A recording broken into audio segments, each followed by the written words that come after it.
Hello everyone, I welcome you all once again to my education channel Prabhavi Education Hub. And in this video we are going to discuss about Central Vigilance Commission, which is again a very important topic of Indian polity. This is chapter 59 and basically this is chapter 59.1. We will be covering part 1 of 59th chapter, Central Vigilance Commission. And this is Indian polity series which is based on the Lakshmikant book. This book is a very important one as far as the civil services examination is concerned, whether you are preparing for UPSC or you are preparing for any state civil services, state PSC, right? Then again this series will be definitely helpful to you. There is one more series of mine available on this channel, that is Indian economy. यहाँ पे reference मैंने रमेश सिंह के book का लिया है. This is again a very important series. बहुत अच्छा response है इसका. And for this I have also provided note in the form of PDF. तो PDF आपको ले लेना है ताकि आप इसको बेसिकली कोर्स को कंप्लीट तो कर सकते हो 5 या 6 दिन में, 5 to 6 डेज में डेफिनेटली कर सकते हो. अगर आप अच्छे से वीडियो को वॉच करो डेली 7-8 घंटे के आसपास, then definitely you can complete this series in 5 to 6 days और maximum 7 days. And then you have to revise it multiple times through the notes, and note is provided in the form of PDF, right? Link is there in the description of every video. You can check it out, right? Let's begin. Before this I would say, if you are new to the channel then definitely you should subscribe to this channel, and also you should press the bell icon so that you can get the notification of my latest educational videos on this platform as early as possible whenever I upload, right? So let's move. Point wise ही पढ़ते हैं हम लोग. तो point wise ही मैं आपको एक एक करके पॉइंट वाइज समझाता चलूँगा कि क्या है सेंट्रल विजिलेंस कमीशन. सबसे पहले बात करेंगे इस्टेब्लिशमेंट के बारे में. तो ये इस्टेब्लिश किया गया था under the broad head of preventing corruption. तो ऐसा देखा जा रहा था, जनरली होता ही ये करप्ट प्रैक्टिसेस चलती ही हैं सेंट्रल गवर्नमेंट के एम्प्लॉयज़ में, पब्लिक सर्वेंट्स में. ऐसा देखा जा रहा था कि कहीं ना कहीं करप्शन का लेवल काफ़ी बढ़ गया था. तो वो देखते हुए एक संतनाम कमेटी बैठी थी. संतनाम, ये देखिए, ये याद कर लेना. ये कमेटी बहुत इंपॉर्टेंट है और CBC को इसी ने रिकमेंड किया था. इसी के रिकमेंडेशन पे, इसी कमेटी के रिकमेंडेशन पे सेंट्रल विजिलेंस कमीशन को बनाया गया था. तो संतनाम कमेटी बैठी थी on the prevention of corruption. 1962 से 64 के बीच की ये कमेटी थी जिसने अपना रिपोर्ट सबमिट किया, और इसी के रिपोर्ट के बेसिस पे सेंट्रल विजिलेंस कमीशन को बनाया गया 1964 में. ठीक है, 1964 में सेंट्रल विजिलेंस कमीशन को बना दिया गया. ये कौन से एम्प्लॉयज़ के लिए है? तो सेंट्रल गवर्नमेंट के जो एम्प्लॉयज़ होते हैं उन्हीं के लिए है, जो पब्लिक सर्वेंट्स होते हैं उनके लिए है. ये बनाया गया था एक एग्जीक्यूटिव रिजोल्यूशन लाके. इसका मतलब ये है कि एग्जीक्यूटिव कौन होता है? सरकार. ठीक है, गवर्नमेंट मतलब कि council of ministers headed by PM. ठीक है, ओवरऑल यही एग्जीक्यूटिव रिजोल्यूशन लाते हैं. प्रेसिडेंट भी एग्जीक्यूटिव के पार्ट होते हैं. ठीक है, तो एग्जीक्यूटिव रिजोल्यूशन एक लाके इसको बना दिया गया. इसका मतलब ना तो ये कॉन्स्टिट्यूशनल बॉडी है और ना ही उस समय तक, मतलब 2003 तक, एक्चुअली 2003 में इसको स्टैट्यूटरी बॉडी बना दिया गया था, स्टैट्यूटरी स्टेटस दे दिया गया था. बट 2003 तक ये स्टैट्यूटरी बॉडी भी नहीं थी. तो कॉन्स्टिट्यूशनल बॉडी नहीं थी, इसका मतलब कि कॉन्स्टिट्यूशन से डायरेक्ट नहीं बनी है ये, कॉन्स्टिट्यूशन में इसका प्रोविजन नहीं था. एंड स्टैट्यूटरी बॉडी भी नहीं थी 2003 तक, बिकॉज स्टैट्यूटरी कोई एक्ट लाके इसको नहीं बनाया गया था. बट 2003 में एक एक्ट लाया गया इसके रिगार्डिंग, एंड इसको स्टेटस दे दिया गया, स्टैट्यूटरी स्टेटस CBC को दे दिया गया. तो प्रेजेंट अगर बात करें तो it is a statutory body जो कि 2003 से इसको दे दिया गया है. ठीक है, आगे बढ़ेंगे. अब देखिए 2004 में इसको एक और रोल दिया गया, जैसे कि विसिल ब्लोअर्स ऐसे लोग होते हैं जो कि करप्शन को उजागर करते हैं, करप्शन के अगेंस्ट में विसिल बजाते हैं, उनको कहते हैं विसिल ब्लोअर्स. तो विसिल ब्लोअर्स को भी CBC के अंडर ले लिया गया. विसिल ब्लोअर्स डायरेक्ट कंप्लेन कर सकते CBC को. ये भी रोल प्ले करना पड़ता है अब CBC को 2004 के बाद से. So in 2004 whistle blowers under the public interest disclosure and protection of informers resolution was attached to CBC. ये रोल जो है, ये फंक्शन जो है, इनको दे दिया गया सीबीसी को। ठीक है, आगे बढ़ते हैं। ये एक एपेक्स विजिलेंस इंस्टीट्यूशन है, इसके ऊपर जो है इससे बड़ी कोई विजिलेंस के लिए इंस्टीट्यूशन नहीं है हमारी कंट्री में, and it is also free of control from any executive authority. तो बनाया तो एग्जीक्यूटिव रेजोल्यूशन के द्वारा ही गया था, बट बनाने के बाद इसके ऊपर किसी भी एग्जीक्यूटिव अथॉरिटी का कंट्रोल अब नहीं है, मतलब कि बहुत ही इंडिपेंडेंटली ये काम करती है। और ये एपेक्स भी है, मतलब इससे ऊपर कोई विजिलेंस कमीशन या कमिटी कोई बॉडी नहीं है। This is apex vigilance institution. जैसे कि सुप्रीम कोर्ट को कहते हैं एपेक्स कोर्ट, मतलब सबसे हाईएस्ट कोर्ट है, वैसे ही सबसे हाईएस्ट ये विजिलेंट इंस्टीट्यूशन है। ठीक है, नेक्स्ट देखते हैं। कॉम्पोजिशन की बात करेंगे इसके। कॉम्पोजिशन के चर्चा में सबसे पहले आता है कि भाई ये तो एक मल्टी मेंबर बॉडी है, मतलब कि इसमें कई सारे मेंबर्स होते हैं, सिंगल मेंबर बॉडी नहीं है, मल्टी मेंबर बॉडी है।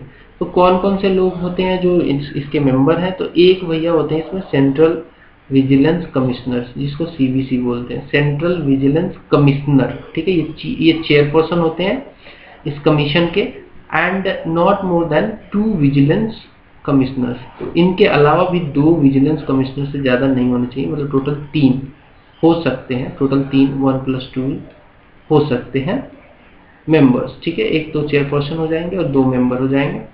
प्रेसिडेंट के द्वारा इनका अपॉइंटमेंट होता है इन तीनों का। ठीक है, under the hand and seal of his own, मतलब कि प्रेसिडेंट के खुद के हैंड और सील के द्वारा इनका अपॉइंटमेंट किया जाता है।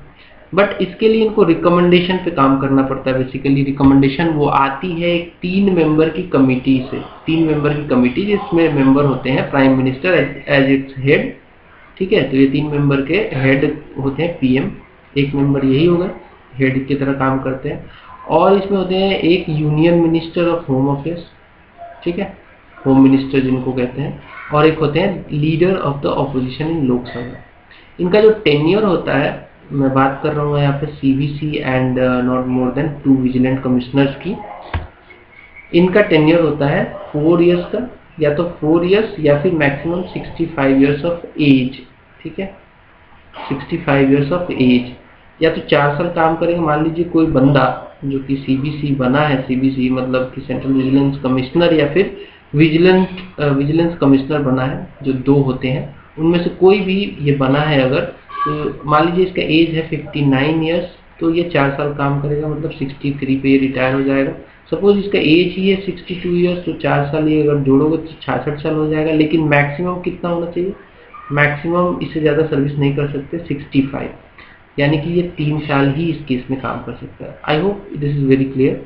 ठीक है, आगे बढ़ते हैं।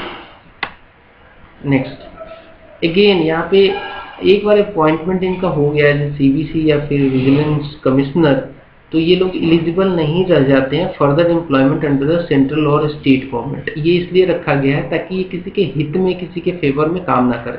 अगर इनको ओपन रखा जाए कि भाई अब ठीक है, आप रिटायर हो जाओगे तो आपको फर्दर एम्प्लॉयमेंट मिल जाएगा सेंट्रल गवर्नमेंट या फिर स्टेट गवर्नमेंट में, तो ये डेफिनेटली सेंट्रल या स्टेट गवर्नमेंट के फेवर में काम करने लगेंगे, बिकॉज इनको तो नौकरी लेनी है ना बाद में।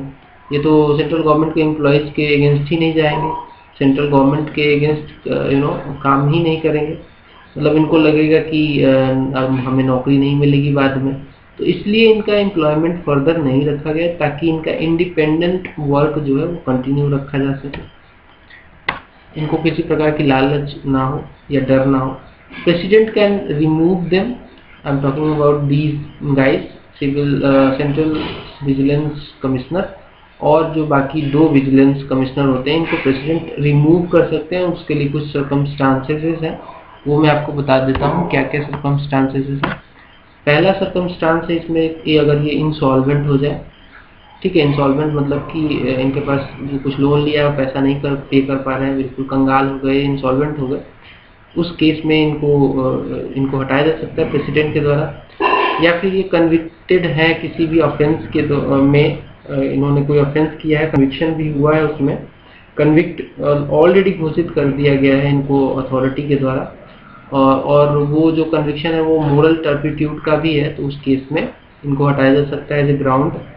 And if they are engage in the paid employment other than their own office, जो कि इनका पेड एम्प्लॉयमेंट नहीं ले सकते। बट अगर कोई बंदा सीबीसी का पोस्ट मैन कर रहा है, उस पर काम कर रहा है, तो ये इसके अलावा कोई पेड एम्प्लॉयमेंट नहीं ले सकता है। अगर ऐसा किया तो उसको हटाया जा सकता है। एक ग्राउंड बनता है प्रेसिडेंट के लिए, प्रेसिडेंट इस ग्राउंड पर उसको हटा सकते हैं। देन अगर पता चलता है कि वो ड्यूटीज को इनकेपेबल है परफॉर्म करने में because of the infirmity of mind और बॉडी, उस केस में भी इनको हटाया जा सकता है। Next, they can also be removed from their post if they have acquired such financial or other interest which will actually or may affect official functions, जो इनके सीबीसी के होते हैं, ठीक है, उस फंक्शन को अफेक्ट कर सकता है। इन्होंने कोई ऐसा फाइनेंशियल या फिर कोई ऐसा इंटरेस्ट इनके अंदर पाल लिया है जिसकी वजह से इनका जो ओरिजिनल जो ड्यूटी है, जो फंक्शन है, उसको भी प्ले नहीं कर पाए, अफेक्ट कर सकती हैं ये सब चीज़ें। उस ग्राउंड को भी देखते हुए प्रेसिडेंट को अगर लगता है तो हटा सकते हैं उस ग्राउंड पे। नेक्स्ट, अगर प्रूव्ड मिसबिहेवियर है या फिर इनकैपेसिटी है, उस ग्राउंड पे भी प्रेसिडेंट चाहे तो उनको हटा सकते हैं। लेकिन इसके लिए इम्पोर्टेंट ये है कि इस अगर मैटर में फॉल होता है कि मिसबिहेवियर का मामला रेज होता है या फिर इनकैपेसिटी का मामला रेज होता है, तो प्रेसिडेंट डायरेक्टली नहीं हटा सकते। वो एक्चुअली रेफर करते हैं पहले मैटर को सुप्रीम कोर्ट के पास, और सुप्रीम कोर्ट उसमें एक इंक्वायरी बिठाता है, इंक्वायरी कमेटी बिठा के एक इंक्वायरी होती है। अगर उस इंक्वायरी में ये निकल के आता है कि रियली में मिसबिहेवियर हुआ है, इनकैपेसिटी का केस है, उस केस में वो रिकमेंडेशन देती है कि ठीक है भाई प्रेसिडेंट साहब, इनको आप हटा दीजिए, ये सच है कि इन्होंने मिसबिहेवियर या फिर इनकैपेसिटी इनमें है। ठीक है, आगे बढ़ते हैं। नेक्स्ट है सैलरी अलाउंसेस से रिलेटेड या फिर कुछ अदर कंडीशंस। तो ये जस्ट सिमिलर है to those of the chairman of UPSC. तो जितनी सैलरी, जो अलाउंसेस, जो सर्विस कंडीशंस जो चेयरमैन को मिलता है एक यूपीएससी के, वही सारी चीज़ें इनको भी मिलती हैं। और ये सैलरी अलाउंसेस या फिर कुछ अदर जो कंडीशंस है, इनको वेरी नहीं कर सकती है सरकार फॉर देयर डिसएडवांटेज। मतलब नौकरी इन्होंने एक बार सेंट्रल विजिलेंस कमीशन में पा ली as a commissioner, as a vigilant central vigilance commissioner या फिर as a other vigilant commissioner, तो उनकी जो सैलरी है, सैलरी कंडीशंस हैं, सर्विंग कंडीशंस हैं, अलाउंसेस हैं, उनको इनके डिसएडवांटेज के लिए नहीं चेंज किया जा सकता है। ये इसलिए रखा गया था कि ये इंडिपेंडेंटली, बिना फियर के, सरकार के बिना दबाव के काम कर सके। अगर सरकार के हाथ में रहे कि इनकी सैलरी कम कर देंगे भाई, तो ये दबाव में आ जाएंगे कि भाई साहब अगर हमने कोई सरकार को दुखी किया, कोई अपने काम ही करके दुखी कर दिया, तो हमारी सैलरी कम कर सकते हैं वो लोग। तो इसलिए इसको रखा गया है कि सैलरी को कम नहीं किया जा सकता है टू देयर डिसएडवांटेज या फिर अलाउंसेस या फिर अदर कंडीशंस को।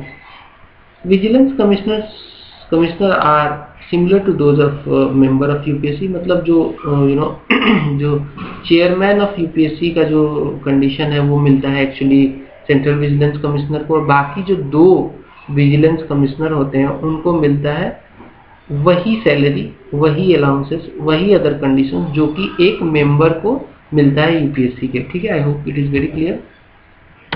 नेक्स्ट, ऑर्गेनाइजेशन की बात करेंगे तो ऑर्गेनाइजेशन के लिए इनका एक खुद का सेक्रेटरीट है, जिसमें एक सेक्रेटरी होते हैं, ज्वाइंट सेक्रेटरी होते हैं, डिप्टी सेक्रेटरीज होते हैं, कुछ ऑफिस स्टाफ्स होते हैं। ये काम करते हैं ऑर्गेनाइज करने की चीज़ों का, और कैसे, मतलब सेक्रेटरीट बहुत इंपॉर्टेंट है, वहाँ पे सारे डिसीजंस लिए जाते हैं बड़े बड़े कि कैसे काम करवाई होगी, तो सेक्रेटरीट इसमें हेल्प करता है। नेक्स्ट है चीफ टेक्निकल एग्जामिनर्स विंग। ये एक विंग है जो कि अटैच्ड है सेंट्रल विजिलेंस कमीशन में, जो कि एक टेक्निकल विंग की तरह काम करता है। ये एक टेक्निकल विंग है सीबीसी का। ठीक है, टेक्निकल विंग है। अब करता क्या है, तो बेसिकली इसमें इंजीनियर्स होते हैं, चीफ इंजीनियर होते हैं, इंजीनियर्स होते हैं जो कि बेसिकली एग्जामिनर्स की तरह काम करते हैं और एग्जामिन करते हैं ये लोग किस मैटर को। जैसे कोई कंस्ट्रक्शन वर्क है सेंट्रल गवर्नमेंट का, उसमें टेक्निकल थिंग्स को एनालाइज करते हैं कि क्या ये सही तरीके से किया गया है या नहीं किया गया है। तो वो यहाँ पे नेक्स्ट पॉइंट में आपको मिल जाएगा। They basically carry out technical audit of the construction work of government, central government, not the state government, only central government, right. They also do the investigation of specific cases of complaints regarding the construction works of central government. तो कोई complain कर दे कि नहीं साहब ये तो काम हुआ लेकिन ये बहुत पुअर काम हुआ है, इसमें तो मटेरियल बहुत ही खराब क्वालिटी का लगा है, तो ऐसा कोई कंप्लेन आता है तो उसको भी इन्वेस्टिगेट करने का पावर इनके पास है। then they assist to CBI in their investigation in the matters related to the technical matters and also evaluation of properties in Delhi। तो जब भी कोई टेक्निकल मैटर्स है regarding the construction works etcetera जहाँ पे CBI investigation कर रही है उसमें ये मदद करती है, ये टीम जो है मदद करती है। और जो प्रॉपर्टीज हैं दिल्ली की उनका इवेल्युएशन जब भी करना होता है तो उसमें भी टेक्निकल जो एग्जामिनर्स विंग है, chief technical examiners wing CBC का, उसका मदद लिया जाता है। जो लास्ट ऑर्गेनाइजेशन में एक इम्पॉर्टेंट डिपार्टमेंट है वो है कमिश्नर्स फॉर डिपार्टमेंटल इंक्वायरी, जिसको शॉर्ट में CDIs भी कहते हैं, कमिश्नर फॉर डिपार्टमेंटल इंक्वायरी। ये इंक्वायरी बेसिकली इसमें जो लोग होते हैं वो इंक्वायरी ऑफिसर्स होते हैं। ये ओरल इंक्वायरी करते हैं डिपार्टमेंटल प्रोसीडिंग्स की, ठीक है। पब्लिक सर्वेंट्स जब भी कोई किसी पब्लिक सर्वेंट की ओरल इंक्वायरी करनी है रिगार्डिंग द कि भाई क्या किया इन्होंने, क्या नहीं किया, गलत किया, सही किया, उस टाइप की कोई ओरल इंक्वायरी करनी है रिगार्डिंग द करप्शन इशू। मान लीजिए कोई बंदा है, पब्लिक सर्वेंट है, पाया जा रहा है कि ऐसा सुनने में आ रहा है कि उसने कोई करप्शन किया है, उस पे एलिगेशंस है, ठीक है, उसको इंक्वायरी कौन करेगा? तो ये करते हैं कमिश्नर्स फॉर डिपार्टमेंटल इंक्वायरीज, जिसमें ऑफिसर्स होते हैं, इंक्वायरी ऑफिसर्स जिनको कहा जाता है, वो ओरल इंक्वायरी करते हैं, राइट। सो इस वीडियो में इतना ही पढ़ेंगे, अगले वीडियो में इसके बारे में फर्दर आगे का जो पार्ट है इसका सेंट्रल विजिलेंस कमीशन का फंक्शंस एक्सेट्रा उसको हम लोग यहाँ अगले वीडियो में डिस्कस कर लेंगे। So that's all from this video. I hope कि आपको पसंद आया होगा। पसंद आया तो लाइक करना जरूर, शेयर करना दोस्तों के साथ, and subscribe to this channel. आप लोग सब्सक्राइब नहीं करते, मुझे अच्छा नहीं लगता है, डेफिनेटली यू शुड एक्चुअली।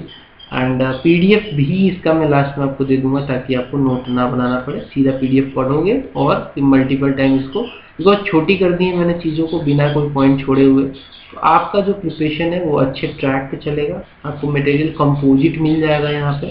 तो इस बेसिस पे आपको सब्सक्राइब तो कर ही लेना चाहिए। थैंक यू, मिलते हैं अगले वीडियो में, नमस्कार।